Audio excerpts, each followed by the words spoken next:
C'est une évidence, la crise financière actuelle va ou a déjà impacté l'économie angevine. À l'image de Scania, le constructeur de poids lourds suédois qui a annoncé en fin de semaine dernière le départ d'une centaine d'intérimaires de son usine d'Écouflant.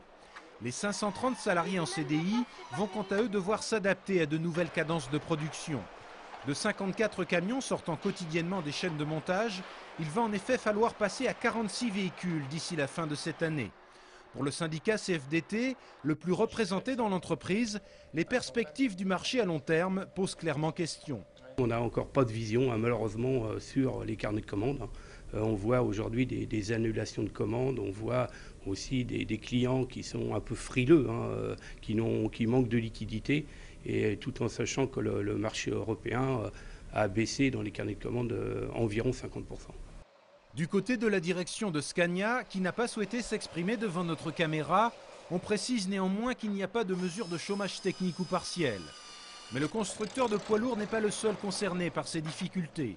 En fin de semaine dernière, l'usine Valeo Vision a annoncé un arrêt partiel de production tous les lundis, ainsi qu'une semaine supplémentaire de fermeture à la fin de cette année.